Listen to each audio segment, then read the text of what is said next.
Hey, good morning, everybody. We are live. We are coming at you from my craft room in Texas. This is Memory Bound, and we're just waiting for folks to jump on. You need to stop whispering because it is picked up.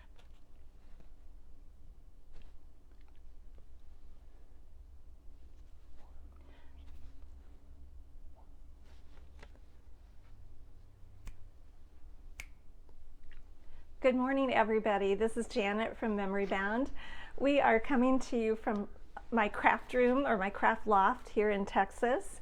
And it is a Friday, and boy, am I glad it's Friday. It seems like it's been a crazy week around here, Jay. What do you think? It's 29 degrees.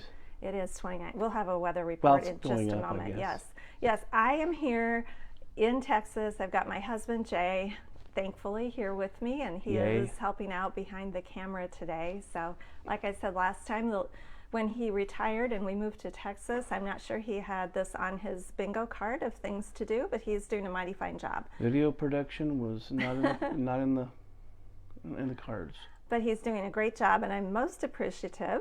Today we are going to be talking about heritage scrapbooking, which is probably my all-time favorite topic to discuss, but we'll get into that in just a little bit. As we have people jumping on, I want to take a look and make sure that everybody is seeing us okay. And it looks like I have a few comments here. Good morning, everybody. So glad to see you. I've got my iPad here. I can kind of see your comments, and Jay's going to be watching for comments today as we go along. So super, super glad to have you all here. We first have to start with a weather report. That's very, very important because overnight here in the Dallas area, we had our first freeze. And we have been waiting on that to happen. Or I guess I've been worrying about that to happen. And you knew it was coming, and it came last night. We got down to maybe, what, 29? I think so. Something like that. Where it bottomed. So, and now 37. Yeah, I think we're going to get up to maybe 50 today, which isn't too bad. 51 maybe, yeah. Not going to complain. Now, we were here last winter, but the difference is I didn't have anything planted in pots or in the ground last year. Now, this year I do. So I'm trying to figure out how to keep things over the winter and that sort of thing. So I've been covering plants with what they call frost cloth, which is something we don't have back in Iowa. It's like a fabric that you can put over your plants, very thin, breathable fabric. We don't have that in Iowa, so I've got myself a roll of that, and I'm trying to keep what I can. Our garage kind of looks like a greenhouse right now because I've brought a few things inside. So, but it's going to be 67 on Sunday. Can't complain. And the great thing is we are not shoveling snow, which is... They say you can't shovel sunshine. That's right. Now, Jay, are you seeing comments okay? Yeah, a lot of people are watching, greetings, and people putting in weather reports of where they live. Somebody in California was 46. Oh, my goodness. Yeah, really. Some 20s and some teens. I am it's winter. Kind of missing the first snow of the season. I know you don't agree with that, Massive Jay. eye roll. But, you know, I do like a good first snow, and especially a good blizzard if I don't have to go out and drive in it. So probably not going to have that here. So again, let's get back to the topic at hand. Today we are going to talk about heritage scrapbooking. And I looked up, I couldn't remember how long I've been working on my heritage scrapbooking, and it turns out I started in 2017, Jay. Can you believe it? It's been that long. 7 years.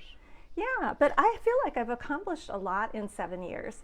And I want to kind of walk you through my process and help encourage you to get started. A lot of us are, I don't want to say getting older, but we are moving in that direction, and it's a great idea to start on those heritage family history scrapbooks while you still have access to older relatives and still can remember things.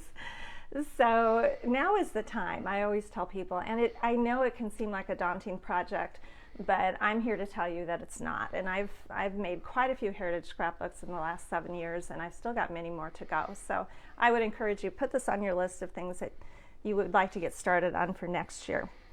But before we get started, I want to show you a couple things on the computer. So Jay, I'm going to have you follow along over here.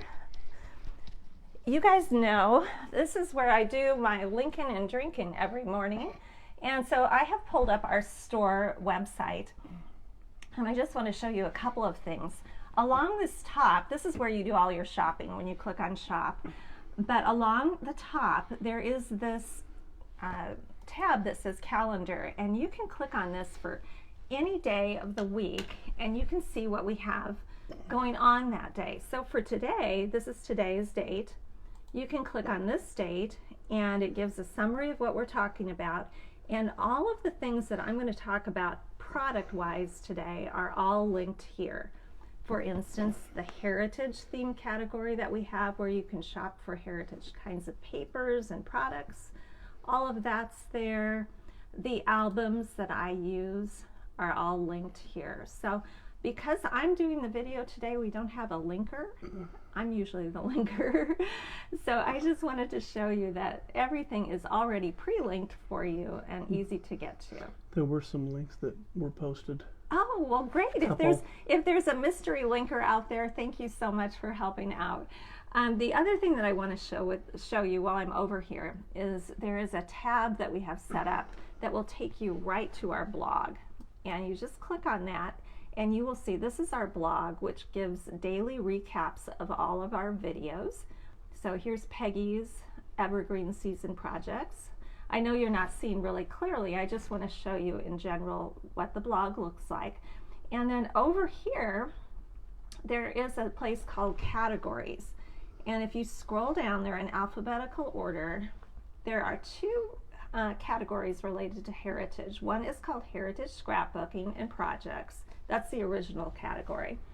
And then I just recently set up a separate category for something called our Heritage Series.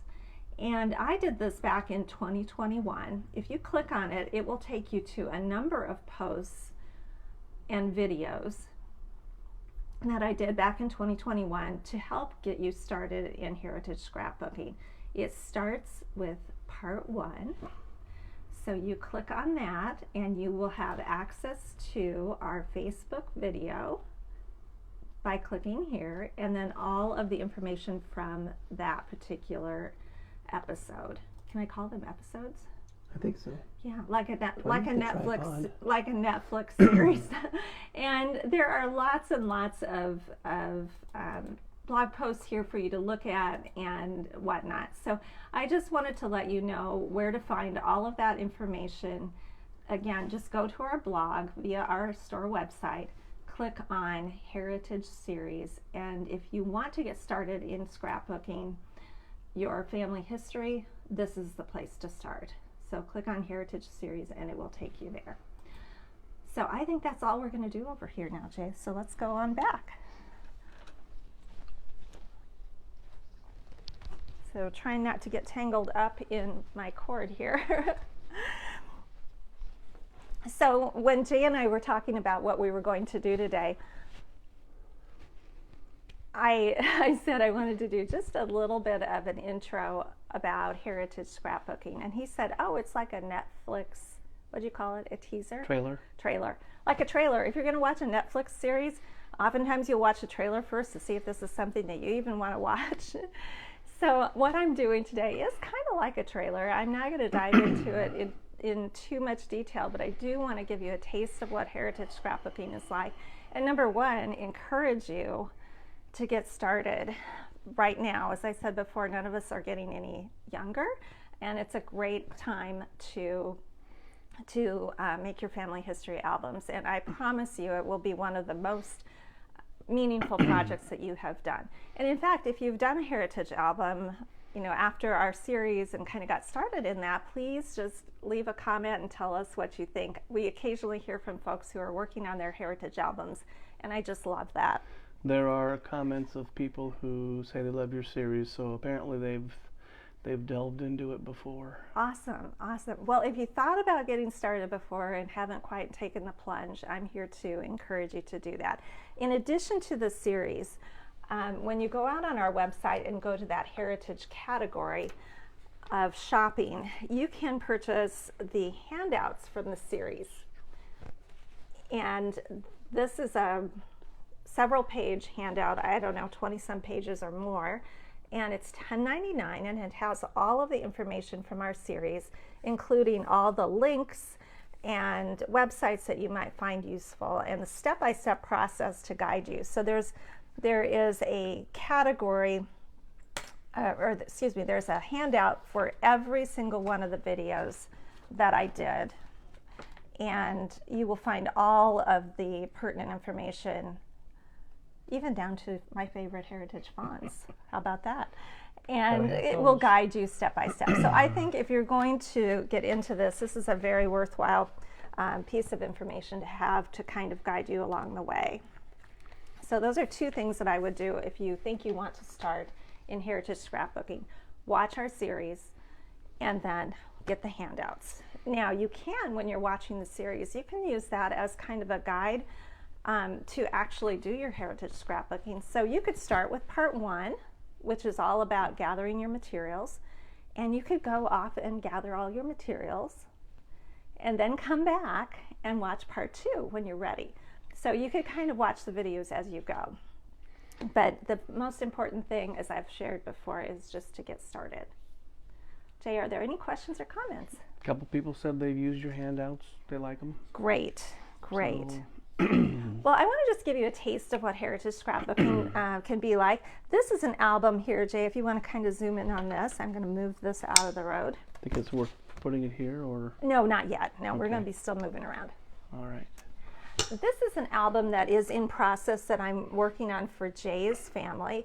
And I have already, I don't want to say completed my own family, but I have my own family history in pretty good shape. So I thought it would be a great idea to start on his. So you can see this is a 2-page layout I've made of his mom. We were really blessed to have tons of pictures of his mom. How do we have so many pictures of your mom?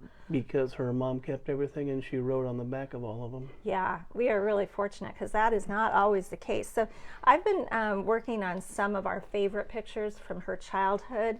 And so this is just an example of a page that I've made with her, with my mother-in-law, his mom, as a young girl. And then this is some information about the house where they lived in Ames. And I was lucky enough to find this piece of information about when they actually sold the house. And it's like a realtor listing. So this is a work in progress album. And we're going to be showing more and more detail. But here's just a portrait kind of page. I've got like a lot of smaller sheets protectors inside the album as well. But this album is just in process. So I've got a few things. This is what it looks like when you're making a heritage album. You just stick your things that you want to put on that page down in the sleeve. And when you're ready to make it, you just go right ahead. This is a page with her report cards. So there will be something else about her school years here. Here's something about her high school graduation and her copy of her diploma. And this is a pull-out pocket.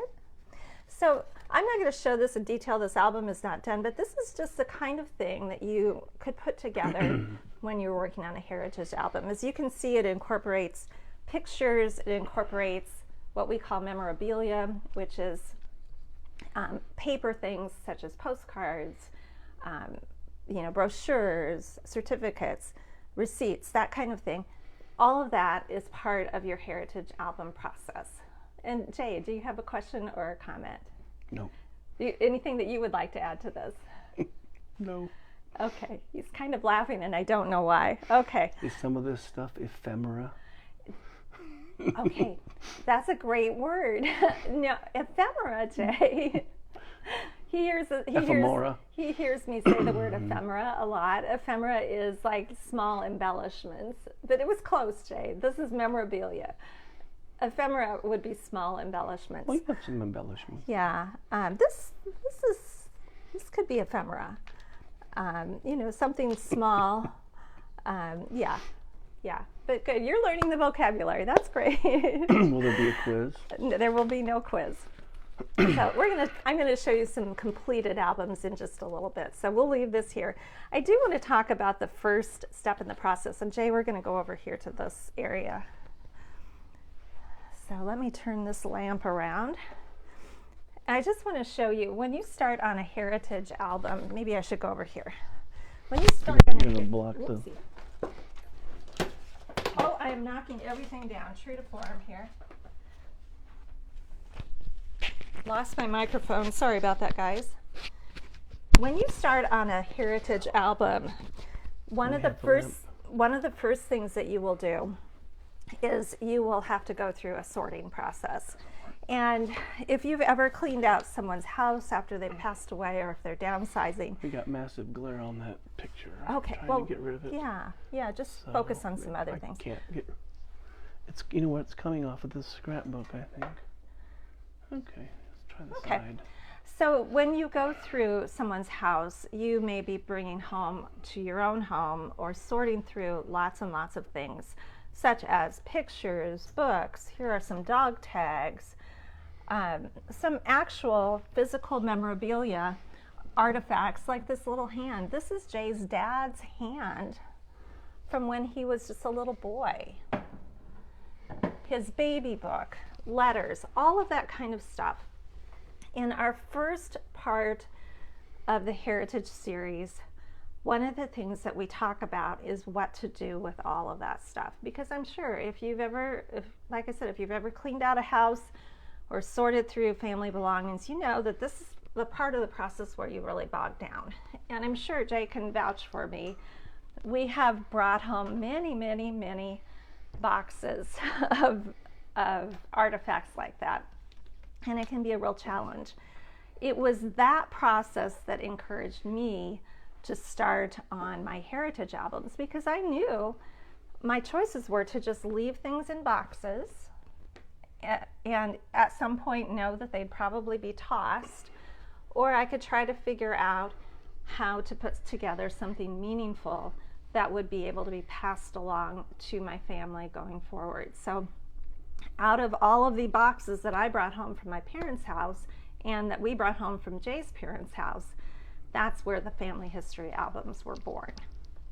So fast forward, in episode 2, or part 2 of our heritage series, we talk about how to get all of the process organized, or all of the things organized. And one of the suggestions that I always have for folks, if you are just getting started in heritage scrapbooking, is to get yourself a handy dandy file box. And this is not particularly pretty, but it has everything that I need. And what I did is I set up for Jay's family tabs for each of his family members. And so there are folders. This is for his Aunt Betty. This is for his Grandpa Henry. All of the things that, as I was sorting, that I found for each of those people, I just plunked down into a folder. And I know that this is not archival, it's not, exactly how you would want to store this, but this is just a temporary way of organizing it until you can get it safely stored in a scrapbook. So having folders to just drop items into as you sort through boxes and boxes is really, really helpful. Comments, questions, Jay, about that? I'm not seeing, well... Are you seeing any comments? Someone was impressed that I knew ephemera. Well, yeah, he is learning. If you have set up a file box like this, let us know if you found it helpful. There is one question someone's asking. If you make copies or you use the original documents in your albums. I'm so glad that you asked that question, and it really depends on your own situation. I am an only child. So for me, I went ahead and used the original photos in my albums because there's nobody else. I don't have any siblings. I don't have any other people, extended family that would want my own personal family photos. I felt like the safest place for them was in an album. And eventually they'll get passed on to our daughter, of course. But I didn't want to create my albums with copies and then still have boxes and boxes of photos. I wanted just to have everything concisely placed into albums. So that's how I did it. It kind of depends on your situation too. So what if you've got 2 kids and right, Right. You made copies of an album, Yes. graphic or photocopy. Yes, yes. Looked very nice. So yes, so the other option is if you do have siblings, and this is the case with Jay's family. He has a sister, and so I'm very mindful of that process now as I'm putting together his family albums. Golly, should I use originals or should I use copies? Well, what I have decided to do is I have used a lot of originals in our albums, and then I will take the completed page to memory bound, and we can make a really nice photocopy of the page. You will not even realize that it's a photocopy once it's slipped down into a brand new album. It looks just like the original. So that's one option. We can copy those for you. We copy onto very nice white photo paper, type of photo paper. Has a beautiful finish. So that is one option. So there's a question asking what you do when you have photos with multiple people in them, like where do they go? That is another great question, and I would say in those instances it might be a good idea to make a copy and work from the copy, and then that way you've always got the original that you can use to make additional copies. One thing that I have done is set up family group on Facebook so that I've invited multiple family members, and I've uploaded pictures to that website so that all of the people who might be interested in those photos have access to them. I think maybe the question might have been kind of geared toward who do you put that person with? Like there's eight people, and you know, whose life is it that you're putting it with?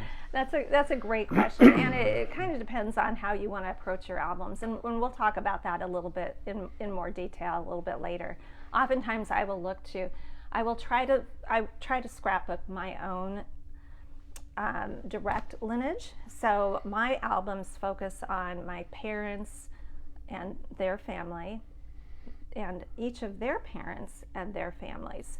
So I have aunts and uncles that I know are a big part of my family. They aren't a huge part of my scrapbook. I mean, there are a few aunts and uncles that I do have scrapbook pages for, but I have not branched out into doing additional, pages for those extended family relatives, because that would just take me off of my goal. I don't know if I'm getting at your You question. are, and I think that's kind of the obligation of their kids, right? To keep track of their things. Yeah, that's a really good point.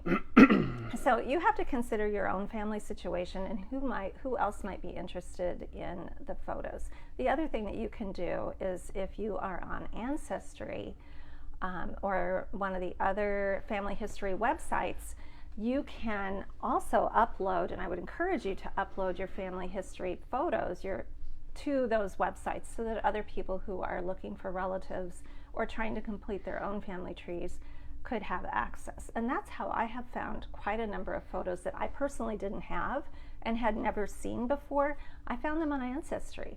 And so you'll be doing others a huge favor if you can share those photos. I hope that answers some of your questions. I think if you look at the series, we go into more detail about all of those kinds of things. But I'm going to touch on that again in just a little bit. So again, as you're sorting through your memorabilia, boxes of goodies, it's hard to know what to keep, hard to know what to let go of. Those are all topics for another day. But what I would encourage you to do is just get yourself a file box and start organizing at least the pictures, the things that you might want to put in your album, put them each in file folders. You may not end up using all of this stuff, but this is just a place. So when you're ready to start scrapbooking, you at least know where to turn for your content. So Jay, you look puzzled. Good. No, I'm just okay. Trying to see that I don't miss questions. Okay, very good. Well, the other thing I want to say before we move on is you do not need to have all of this tied up with a bow and perfectly organized before you get started scrapbooking. For instance, I have pictures of Jay's grandpa, Henry. I know that these are Henry, There's no reason why I couldn't scrapbook these right now and drop them down into an album. If I know Henry, I can figure out how old he is. I know for sure that this is him. I can get this on a scrapbook page and start an album. And oftentimes I found once I started making a few kind of portrait style pages with just a simple family picture, I was able to kind of encourage myself, and it started my mojo flowing, and I really wanted to keep going. So you don't have to have this all buttoned up and tied with a ribbon before you get started. The other thing that I want to point out to you, and there is a blog post about this next thing, I call a life binder. And maybe I should just bring this over here. Maybe on there. Yeah, let me just bring this over here. I think this is such a great idea that I put a blog post up about it, and I've talked about it quite a bit. This is just an office type binder that I set up for the important people in my life. And this particular one is set up for Jay's dad. It just has regular office store type sleeves, and it has dividers. I set up an album that has a tab for every stage of the person's life: birth, preschool, primary school, secondary school, college, military, work, church, he was in the Masonic Lodge, and his death. So, and there's a separate album for his married years. So this is, I had so much information for Jay's dad and for my folks as well that I just decided to organize them in little temporary sleeves. So this is his birth information. Hold it way up. There we go. This is his birth certificate and information. So when I'm ready to scrapbook that, I can just pull this information out of the sleeve and get it onto a page. Some of this I've already done. This is his preschool and grammar school information that I found, and I know for sure I want to put this on a page. So this is just another way. If you don't want to use hanging files, you can use a binder like this, and I have found this to be super helpful. Remember recently you needed information about your dad's military career? Mm-hmm. And you said, Jan, do we have that information? And yeah, we needed some document. And I went to the life binder and I found it instantly. So it was really, really helpful. I haven't done a scrapbook yet, but in the meantime, you can at least know that you've got everything that you need to get started. That's why I don't think it's important for me to know where anything is. Because I'm the keeper of all the things. Yes. I will just say, where is it? So I made one of these for my parents, my dad, my mom. I even have one for myself, which is kind of silly that you might think, but I've got my own birth certificate, things that I found as I was cleaning out my parents' house, and I put together a life binder for myself so that when I'm ready to scrapbook those years, I will have those. So if you're interested in learning more about that as a way of organizing, then I would encourage you to look at that blog post and set one up for yourself. Any questions about that? Well, there's, you might look at your iPad, there's a couple there. Okay. If you can make it come to life. Let me see.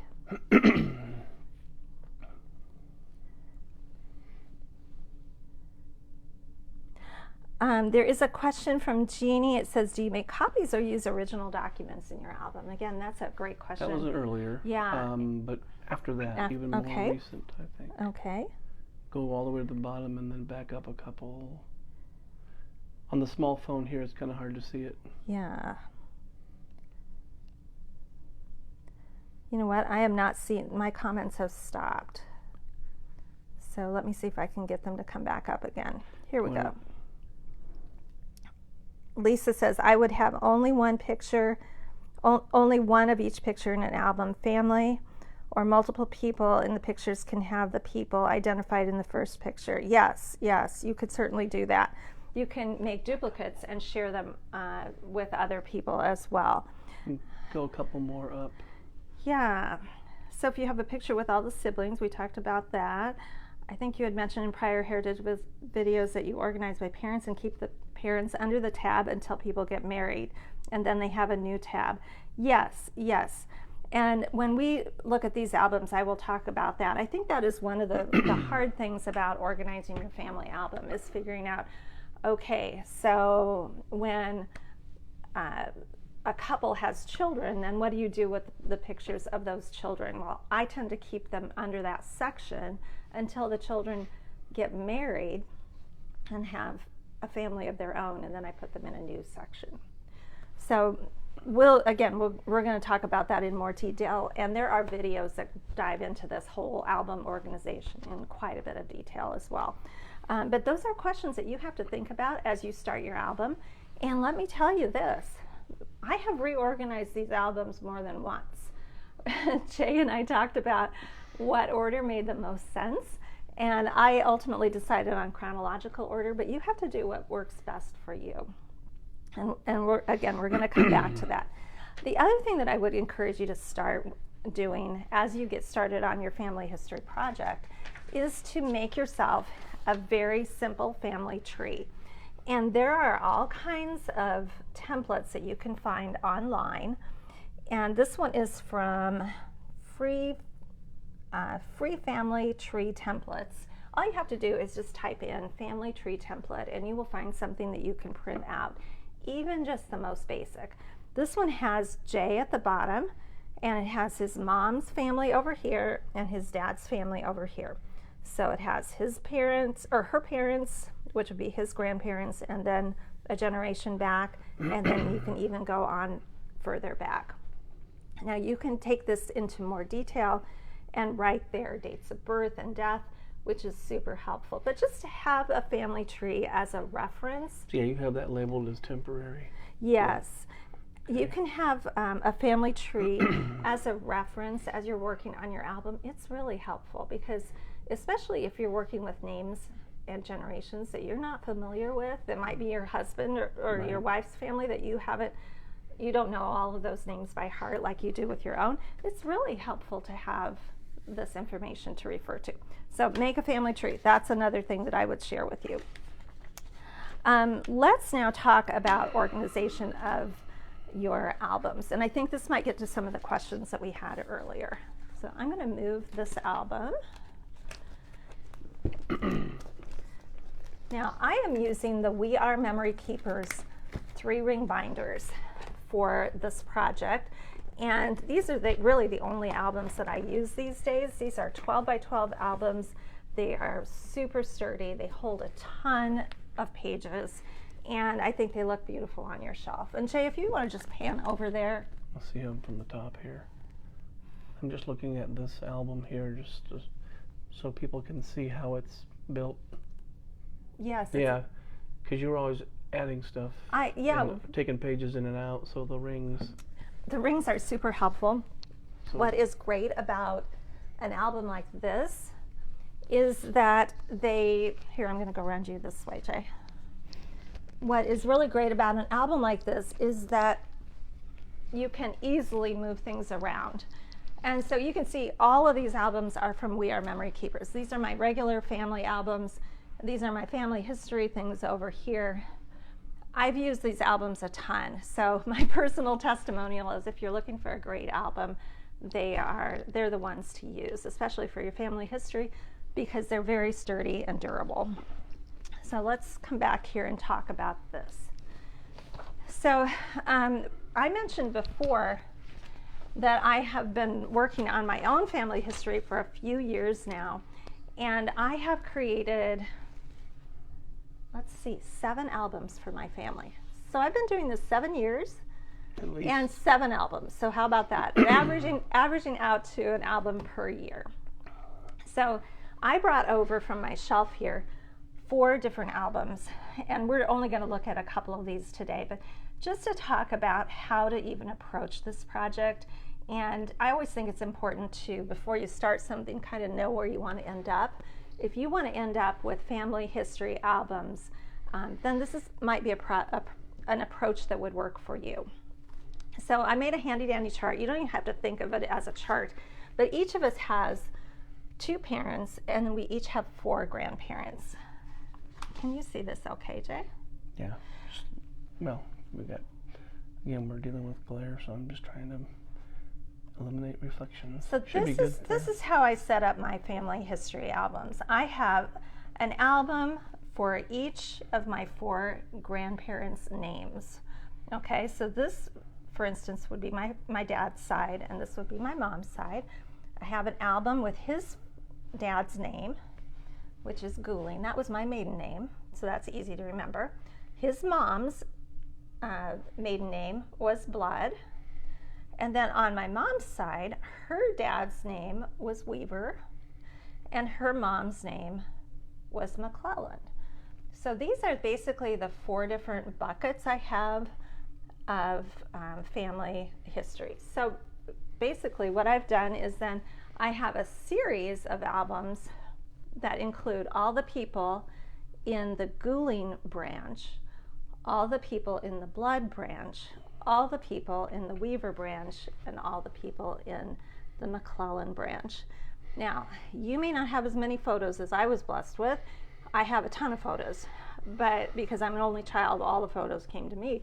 You might not be able to fill up 4 albums, but you could put all of the contents in 1 album or even in 2 albums, depending on how much information you have.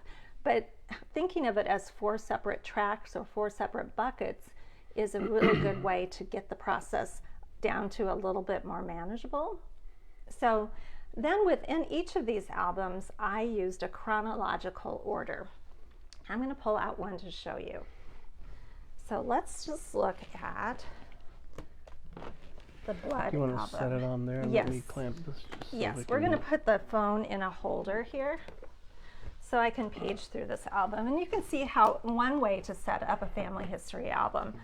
And you absolutely have to do what works for you. But I just want to show you what has worked well for me. And I kind of made it up as I went along. So this is not scientific, but I think it has worked for me. And I know a few other people who've tried this as well, and they've had good success. So this is my grandmother's family name. Her family name was Blood. So we are talking about this album track right here. I just have the album itself in the frame right now, so there you go. Okay, so we're talking about now this album track. So I have this album with my grandma and her last name. So all of the people in this album are related to her. So it would be the people that came before her, her parents, her grandparents, etc. So I start my albums with the people that are farthest back in time.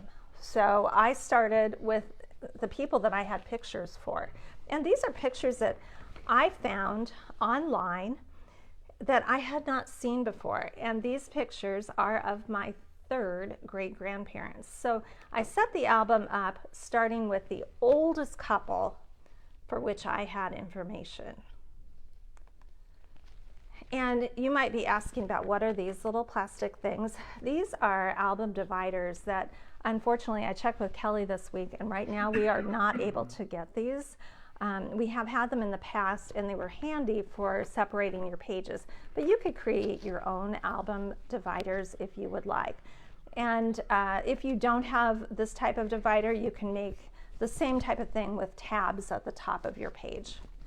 So again, I started with the people that were farthest back in time, and I worked my way up to the people that are closest to me in time. So just like you would set up your regular family history, your family albums, these are the same way. I also have at the beginning of each album, and this is sideways, I'll pull it out of the sleeve. I also have a family tree that I printed off of Ancestry for each branch of the family. So there is one for each of the 4 album categories in the front of each album, so that anybody in the future who's looking at this album will know who the people are. So all of the people that are in this album will be referenced on this sheet. So I think that's kind of handy to do, just to give your album some context. So typically at the beginning of each section with each married couple, like these are my great-great-grandparents, I usually put like a main picture of them, if I'm lucky enough to have one, a picture of the couple and their information. And I also like to use die cut leaves or some type of motif on my page, and we'll talk about that a little bit later, to kind of suggest a family tree and to give some continuity to the album. And then I will include, if I can put it together, some information about this couple and all their children and where they came from and that kind of thing. Here I went to the cemetery, took a picture of their grave, and I've got that information as well. So that's all I have about that couple. And so then I moved to another set of great-grandparents, and again, this is in my grandmother's family line. I don't have a picture of her, but I have a picture of him, and this gentleman is another of my third great-grandfathers. Not a great condition picture, so this is an example of one that I did make a copy of. The original was ripped and torn. And then here is an example of some additional information I found for him.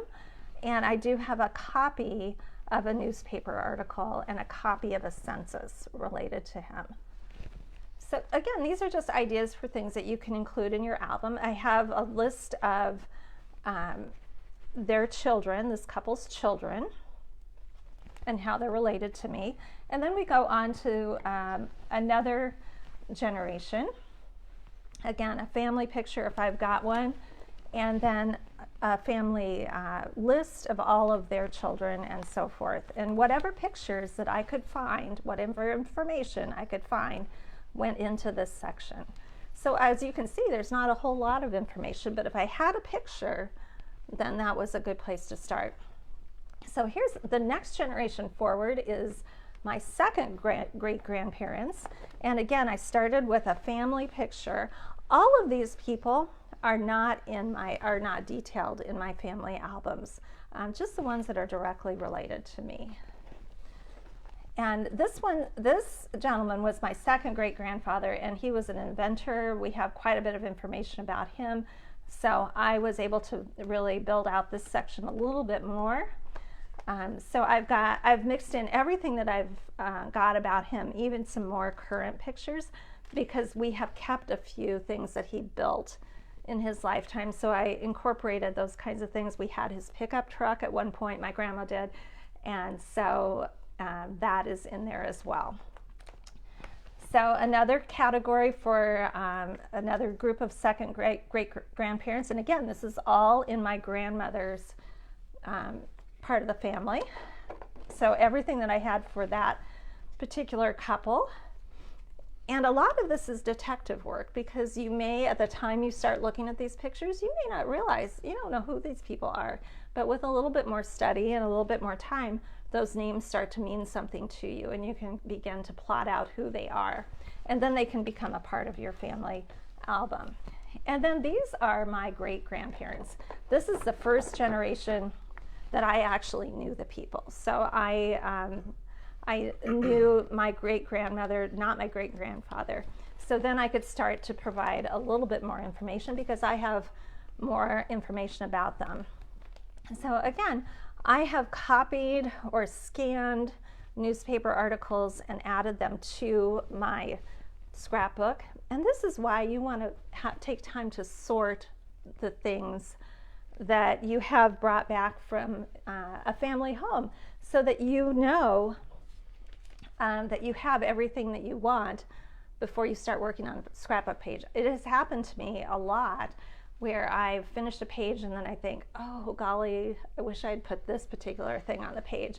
But that's why using the smaller sleeves, it allows you to add in those additional pictures. Like here's another page with some additional photos that I found about this particular couple, and I wanted to include them, but I had space at the back of this page, so I just made a vertical page like that.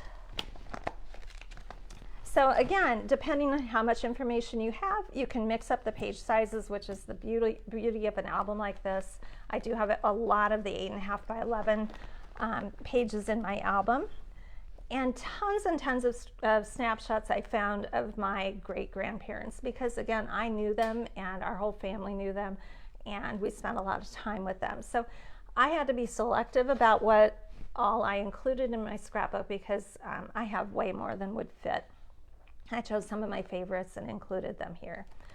So just a nice representation of the memories that I had with them. I always look for pictures that have examples of where they lived, so I can see, okay, what did they have on their wall? Oh, she had that picture of the praying gentleman. Oh, she had that particular dish in her kitchen, that kind of thing. Those are really fun to look at for me because they help evoke a memory. So these were my great-grandparents. Now here's hopefully what will help start to bring all this together for people. This is a picture of when my grandmother was born. So I included her in my album under my great-grandparents tab because she is part of that family. And so this starts with where she's born, and this is her childhood years. This is a pocket that pulls out. It does have her original diploma and a certificate from attendance and so forth, and then a family picture completes this album. So this particular part of the family, I only have this one album for. At some point I may decide to make another album, but for now this is in pretty good shape. Now I'll show you another one real quick. This is for my own mother's album. And did you have a question, Jay? No, I was going to follow. Okay. So this is just another album, and you'll see I follow the same format for every type of album. I started with a family tree, and I started with the people that lived the longest ago. So in this case, I've done enough family history research that I was able to find out who my fourth great-grandparents were. And on Ancestry and other sources online, I was able to find out a little bit more about their story, which is super interesting. So I have a page dedicated to them, and then here I have a page that I'm still looking for a photo. And then I got into an ancestor who had served in the Civil War, which was super interesting to me. So didn't know any of that before I started working on my family history. So again, just to show you the format that I typically use, on each new section, I will start with a picture of the couple or one of the people that I have, and then just include any additional information that I have, obituaries, family trees, and whatnot in each section. Here's another one for my second great-grandparents with a family photo, and then some pictures of them on the farm. And going on. So I think if you keep a similar format, it's really helpful to keep the momentum going, and you don't have to rethink everything. My pages are very, very simple and really enabled me to do this fairly quickly. What takes time is doing the research related to your family tree. But if you have pictures and you know who the people are, what I would encourage you to do is just start putting together the pictures, or putting together the pages, drop them into an album, and you're going to be off and running. So like this one, this is a very simple picture. Someone had graciously identified all the pictures, all the people in the picture, and I just put it on a page. And so once I started making a few pages like this, then I felt that momentum, and I felt like I could keep going. How are we doing, Jay? Do we have any questions? No, it seems, well, what I'm seeing is older ones. I'm trying to see more current ones, but it's not showing for me right now. Okie doke. What I will do is after we're done, I can go back through, and if we have any questions that we haven't caught, I will go back through and make sure that I answer them. So again, this, you can see just paging through here, it's just so great to have these pictures out of the file box and into an album where we can enjoy them. I've even got some of my grandma's artwork and her Valentines in here.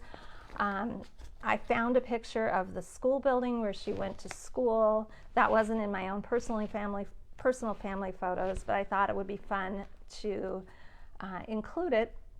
I found some information from her elementary school days that I included on this page as well. So again, you can incorporate all of the memorabilia that you find and all of those documents about your family into an album like this. It's one of her drawings. And a little bit more about her family. This is my grandma's family, who I knew very well, and all of her siblings.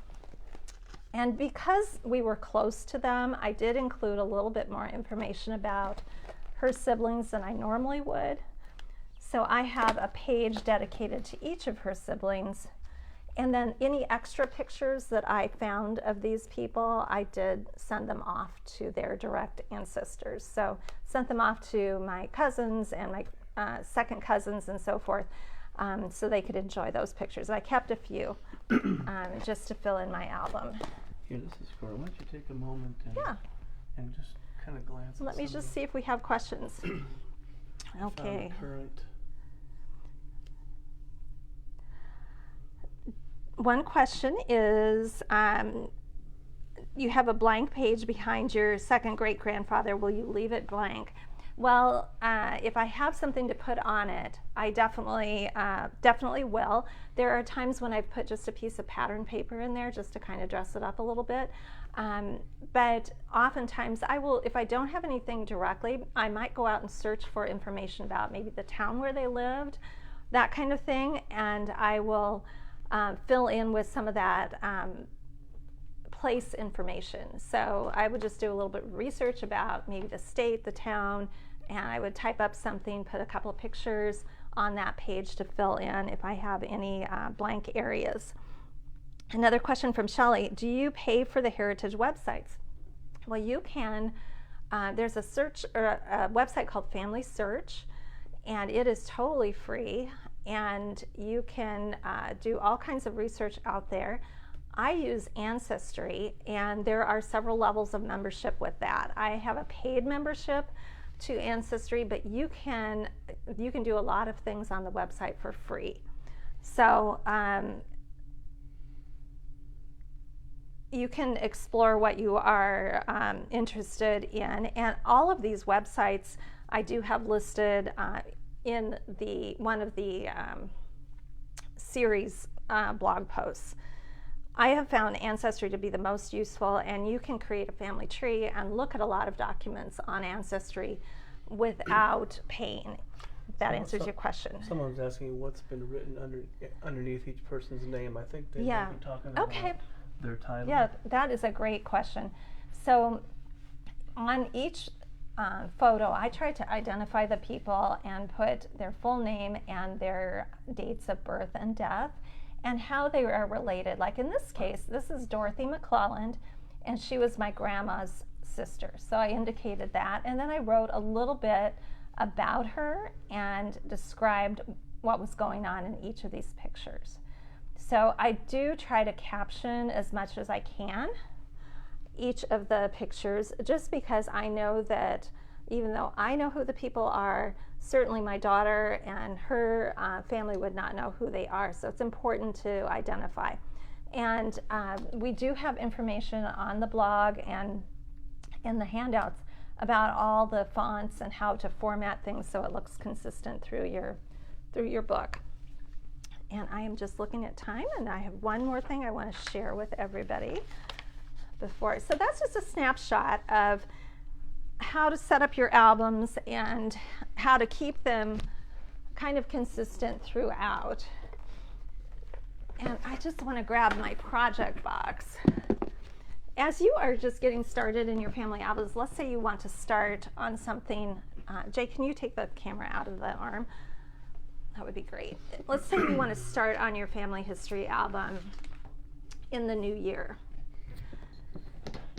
I would suggest setting up a project box like this, and these are the 12 by 12 storage boxes that we have. Many of us use them for all kinds of projects in scrapbooking and crafting.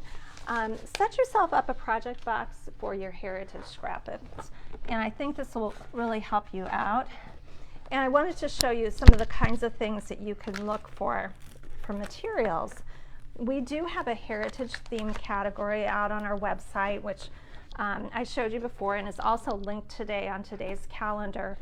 But the things that I use the most often in my scrapbooks for heritage are just a nice selection of neutral cardstock. So nothing special there. I do use a lot of the Color Vibe, which I love the colors of Color Vibe, and I try to keep a nice assortment of neutral colors on hand because they really work well with the heritage kinds of photos.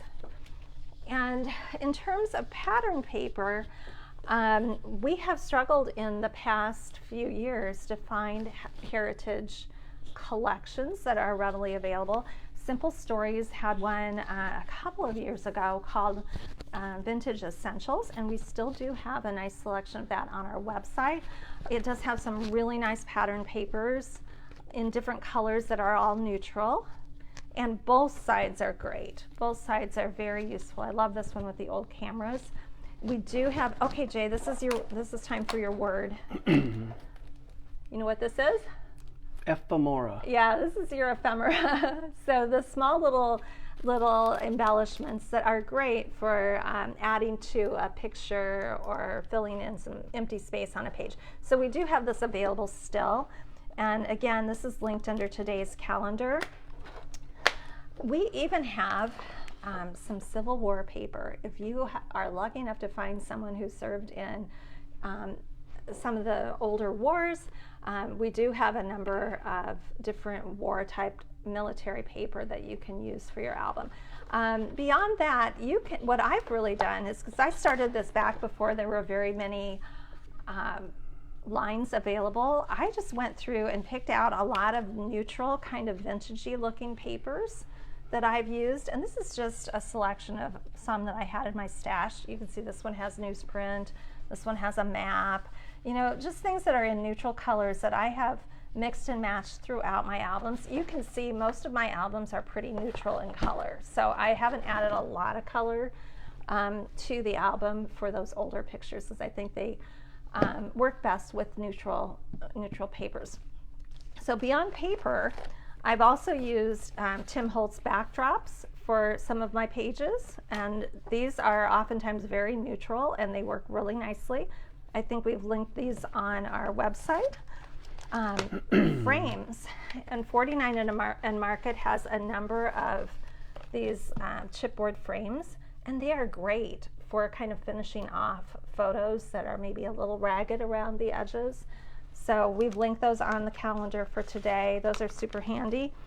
I have also used the enamel dots that are neutral, which all of us love these. And I keep a stash on hand. Another thing that you might find helpful are photo corners. And I know I have a number of pages where I have used photo corners. Those look ancient. Yeah, but they're not ancient. They look like the old thing, but they are brand new. But they copy, like, I mean, my mom's old black paper scrapbook photo book had those. Yeah, they are gluing pictures in place. The difference between what your mom had and what these are, Jay, is these are self-adhesive. You don't have to. Yours actually stick on. Yeah, you don't have to lick them like our parents did. Go back and look in 50 years and see how they do. These are really handy. I will post a picture that has them in use. I won't take the time to find it now, but these are super helpful, especially if you want to use original photos in your book. I attach them with photo corners, so then I know I can pull them out, and if for some reason I did need to share the picture with somebody, an original, I could get it out without damaging it. And you can read the back. And you can read the back, right. Another thing that I have done quite a lot, and you've probably noticed as we've looked through these albums, is I've used kind of a leaf motif throughout. Yeah, so I've got 3 maple leaves here, 3, I don't know what kind of leaves here, but I've used a leaf motif to suggest family tree throughout my albums, and any leaves will do. If you like that idea, you can use any type of foliage or greenery dyes. I've got a large one here that I've used for a few pages. This one is discontinued, but I've linked one that's really similar. That would be great. But I really like kind of repeating the same types of motifs throughout my album. Here you can see some leaves down here. Just about every page has some type of leaf, and it kind of helps to give your album a cohesive look and feel. As you're working on your pages and you have just a little bit of blank space, just to add in a leaf or some greenery and keep it pretty neutral. So all of these things you can keep in your project box, and when you're ready to start working on your album, you will have everything that you need. Let me ask before we wrap up for the day if there are any questions. Anything that you can see? Nothing. Someone's asking a question about, do you ever find your ancestors took secrets to the grave? My great-grandfather was abandoned on a doorstep as a baby, and he is given the last name of the people who took him in. She doesn't even think there's a picture of the great-grandfather. Wow. You know, interesting anecdote. I think if you do start researching your family history through what we call genealogy, be prepared. You do. That's one of the things that people will tell you, is you do have to be prepared for surprises in your family. And I found a few, nothing shocking or earth-shattering, but things that you don't expect to find. You have to be prepared for that. And I just find those things really interesting. And the more you know, it's kind of like the more you want to know. Now, you don't have to do genealogy and deep family history research to put together a family scrapbook like this. You can use what you have and what you know to put together something meaningful. And I would encourage you to do this. This would be a great project to start in the winter months, and just start putting together what you know and the pages that you have, and then you'll create a meaningful scrapbook that your family can enjoy. Yes, Jay? Teacher, I have a question. He's waving his hand. Haven't you found through your research sometimes that there's been some twists in some of the family stories you've heard over time were a little different, or, you know, different people, or it was someone different than you thought it happened to? Right, right. Yeah, we've had a few things turn up where I've clarified stories that had been passed down that weren't really quite as they had been passed down, or, you know, different people were connected in different ways than I had understood. So yeah, it's kind of like it's like always like a mystery. And if you start to really delve into this, you're going to find yourself putting on your detective hat a little bit. But putting together my family history albums has been, no doubt, one of the most meaningful projects that I have done. As you can see, I'm still knee-deep in it and still loving it 7 years later. And I feel like I'm creating a nice keepsake for my family to have. And I know personally, if I don't take the time to do it, it's not going to get done. I know nobody else is going to take this on, and I feel like it's my responsibility, since I've got the tools and the skills and the interest, to take the time to put it all together so that the stories are not lost. So I have another question. Yes. For you.